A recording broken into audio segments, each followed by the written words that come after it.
Entre as grandes frases que a doutrina espírita veio trazer à Terra para reflexão, está aquela definida por Allan Kardec sobre a caridade.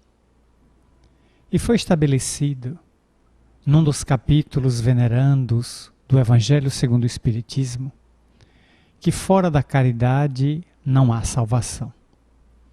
Com muita propriedade, no livro já mencionado, o codificador enfatiza que ele é de uma época em que a maioria das criaturas defendia a ideia, como ainda hoje nos dias que vivemos há os que defendem, que fora de uma religião não há salvação. E como o mundo possui muitas religiões, é natural de que em vez de unir, este conceito vai criar mais divisão. Porque todos aqueles que estão vinculados a esta ou aquela rama religiosa afirmarão, defendendo o seu tacão, a sua verdade, que fora da sua religião não pode haver salvação. Isso significaria que praticamente todo o Oriente, pelos cristãos, estaria condenado, porque não esposam os mesmos princípios adotados no cristianismo. E, por consequência, o Ocidente estaria condenado sob a visão do Oriente, que expôs o budismo, o brahmanismo, o hinduísmo e doutrinas que são ancestrais ao próprio pensamento de Jesus. Allan Kardec, fugindo destes dois polos que são extremistas, e todo extremo é uma situação perigosa em qualquer campo, porque cria a pessoa fundamentalista, a pessoa xiita, a pessoa radical. Allan Kardec propôs que a frase que iria emoldurar o Espiritismo seria aquela que se traduz que fora da caridade não há salvação. Porque a caridade é o amor em movimento. Como dizia o professor Mário Barbosa, o notável professor da PUC, da Pontifícia Universidade Católica do Rio de Janeiro, que foi considerado no Brasil um dos maiores especialistas e catedráticos em assistência e promoção social. Sendo a caridade o amor em movimento, qualquer pessoa pode praticá-la. Seja o budista, o ateu, o católico, o cristão de qualquer matiz, o anglicano, o judeu, o ortodoxo, o heterodoxo. Qualquer pessoa pode patrocinar, pode fazer ao longo de sua vida, ao longo do dia a dia, de qualquer instante, um ato de caridade. E o ato de caridade será para quem tem sede um copo de água. A caridade para quem tem fome é se eu oferto à pessoa algum pedaço de pão, um naco de comida, com que a pessoa possa suprir a canícula que lhe atormenta o estômago. A pessoa que está desnuda, a maior caridade para ela é receber uma roupa, uma vestimenta, um lençol, com que possa se proteger do frio e cobrir a própria nudez. A caridade para quem está doente não é só levar o remédio, é ministrar a medicação para inibir na pessoa a febre, a infecção, dando-lhe um sono tranquilo ou devolvendo-lhe a saúde. Portanto, caridade será sempre estender ao outro aquilo que o outro tem necessidade. É que a palavra caridade, ao longo do tempo, sofreu uma corrosão do seu verdadeiro sentido e passou a ser, infelizmente, apenas a doação de coisas materiais. Então, se alguém bate à minha porta, um mendigo, um pedinte, um menino de rua, e eu lhe oferto qualquer coisa que me sobra na cozinha, é um gesto de caridade, sem sombra de dúvida que o é. Mas qual é a intenção que muitas vezes está por detrás deste gesto? Muitas vezes quando eu estou na minha televisão, na minha internet, nos meus quefazeres dentro de casa, que me chega alguém à porta, buscando me incomodar, atrás do atendimento de alguma necessidade, eu saio não porque seja caridoso, mas porque quero me libertar da pessoa que está na minha porta me incomodando.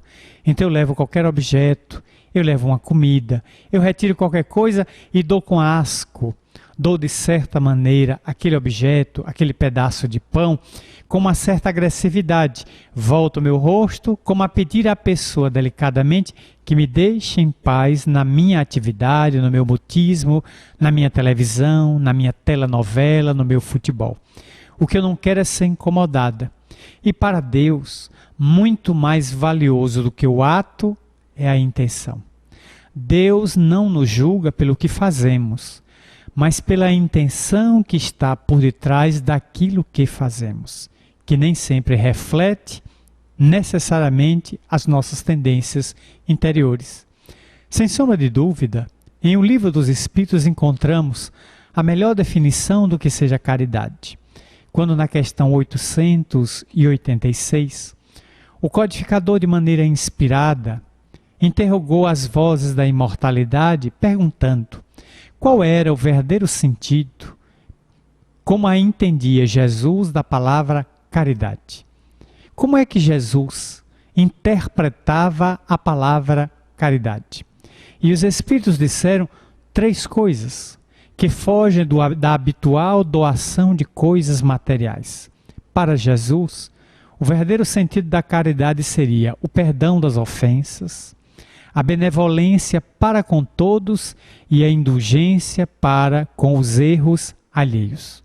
Como se vê, não há doação de coisas materiais, porque o perdão, que é a caridade que consegue esquecer o mal.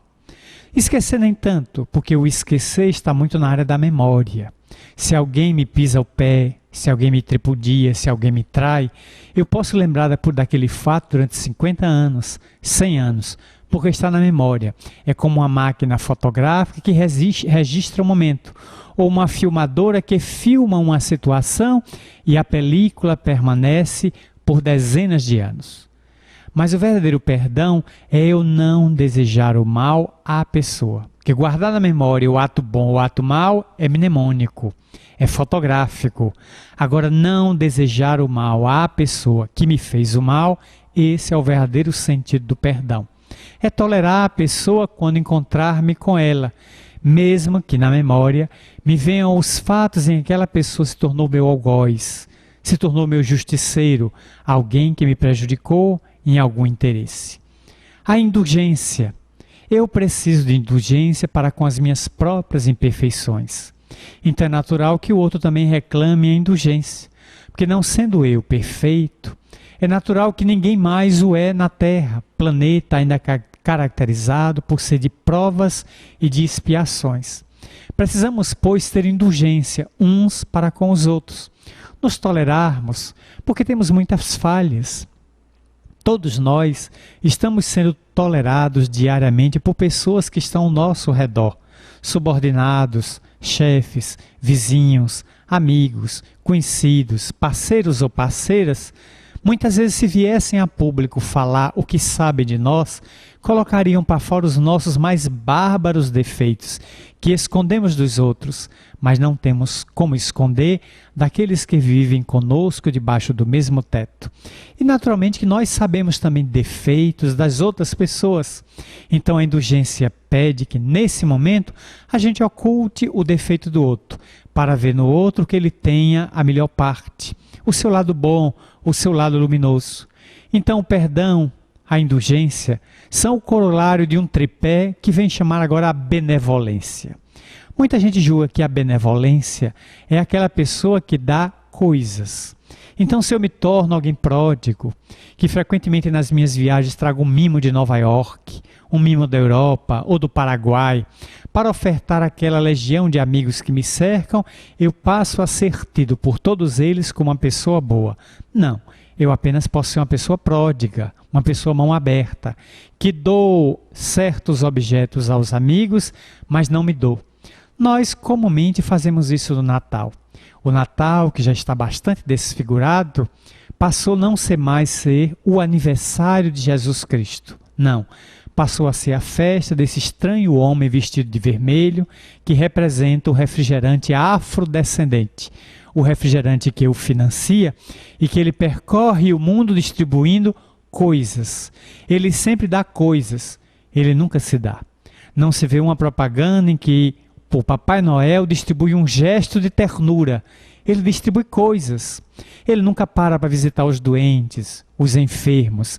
Ele distribui presentes.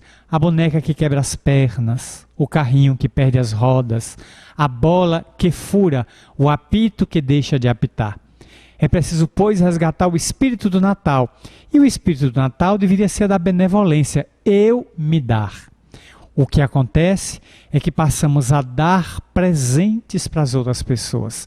Ofertamos às outras pessoas coisas típicas do Natal, que virou uma grande festa comercial. Aqui, sem qualquer crítica aos comerciantes, porque é o ramo deles sobreviverem. Mas o Natal foi inteiramente desfigurado. Aliás, não é só o Natal. Todas as festas que pontuam o ano, Dia dos Pais, Dia das Mães, Dia dos Namorados, estão desfiguradas. São festas comerciais. Elas não têm mais o sentido afetivo, o sentido de estar com o outro. Em vez de eu dar um presente, por que eu não me faço presente na vida de alguém? Eu aparecer, conversar, trazer 10 minutos de prosa, levar um gesto de solidariedade, não infima, não inviabiliza que eu também leve o presente. Mas muitas vezes eu mando o correio, o office boy, o motoboy, a internet entregar. Eu nunca compareço. Eu mando o cartão, mas depois não mando, faço um telefonema.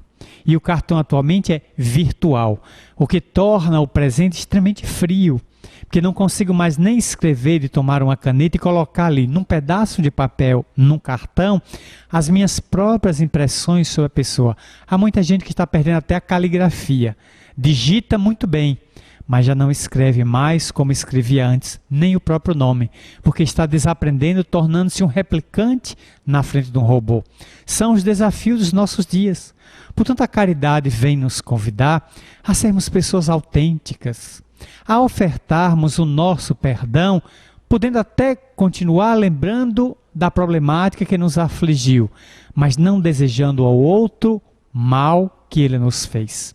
Sermos pessoas indulgentes, aceitando as falhas dos outros que estão em processo de aperfeiçoamento, tanto quanto eu carrego as minhas falhas e também requeiro dos outros que sejam indulgentes com os meus problemas, porque eu também estou em lapidação pela vida. E a benevolência é bene, eu ser bom, não dando presentes, porque isso é prodigalidade, é possibilidade financeira. Eu sendo bom para o outro, sendo uma pessoa alegre, uma pessoa otimista, uma pessoa que chegue com uma frase no ambiente de trabalho quando a manhã se mostre sombria, alguém que socorra o enfermo, levando uma frase de alento àquele que está desenganado pelos diagnósticos médicos. Portanto, para Jesus, a verdadeira caridade não era dar coisas, e olhe cá para nós que ele deu muitas coisas. Ele multiplicou pães, peixes, ele conseguiu fazer que a água transformasse em vinho naquelas bodas, naquele casamento de Caná. Isso significa que ele deu, mas temos que ver o contexto de época. Jesus estava 2000 anos atrás, numa época em que as pessoas, para acreditarem, elas tinham que verem. E, portanto, elas necessitavam de dádivas materiais. Portanto, Jesus tinha que, portanto, atender às necessidades daquele entendimento de época, como se diria no brocardo popular, na terra de sapo, de cócoras com eles. Jesus, portanto, teve que atender aqueles estômagos atormentados que não compreendiam ainda as dádivas de natureza afetiva. 2000 anos depois, em que estamos mais sutilizados, em que as emoções se afloram em nós, a caridade agora deve ser o exercício do amor. O amor que tolera, que perdoa, que compreende, que silencia. Há momentos que deveremos falar. A nossa voz deverá corrigir o equívoco, elucidar a verdade. E há momentos que nós deveremos nos calar. Deixar que o próprio silêncio fale por nós, em favor da nossa defesa, porque os atos valem mais do que as palavras. Se o meu discurso não consegue convencer os outros, se o meu trabalho, melhor dizendo, não consegue convencer os outros da minha honradez, não serão as minhas palavras, o meu discurso que vai convencer ninguém. Porque o discurso, as palavras, as expressões, o vento leva. Mas o meu trabalho, A minha ficha de serviço no bem fala por mim. Então a caridade mais expressiva é aquela que socorre o outro.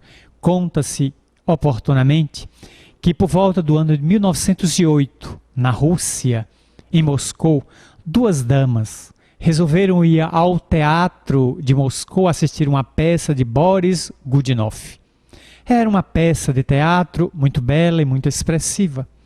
E quando as duas damas ricas desceram da carruagem, fazia muito frio em Moscou, era inverno e a temperatura estava de 20 graus negativos. Elas entraram no teatro, mas antes de atingir a porta, elas passaram por um mendigo. O mendigo estava nas escadarias do teatro. E o mendigo ergueu o braço, a mão, súplice, enregelada de frio, em direção a uma das damas, e pediu uma comida, pediu alguns rublos, o dinheiro russo, ou pediu até o casaco para se proteger. E uma das damas resolveu tirar o casaco, que era feito de peles de animais da Sibéria, e ofertar ao mendigo. Mas a outra disse: não faça isso. Ele não vai valorizar, esse casaco custa muito, milhares de rublos. Ele é um mendigo. Vamos entrar e vamos assistir à peça. Depois que elas saíram, não viram mais o mendigo, que tinha se deslocado da escadaria, e elas foram para casa.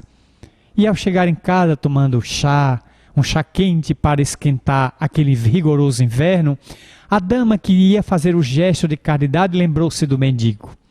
Então chamou um cocheiro, um serviçal de sua casa, e mandou encher a carruagem de mantimentos, colocar-lhe algumas mantas, alguns cobertores. Vá ao teatro de Moscou e procure um mendigo que nós vimos que estava na escadaria e tente socorrer o frio dele, porque a temperatura vai descer mais ainda durante a madrugada.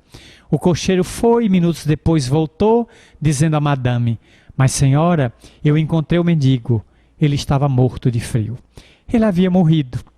O que equivale a dizer que quando a caridade é muito pensada, quando a caridade é muito articulada, o socorro chega atrasado.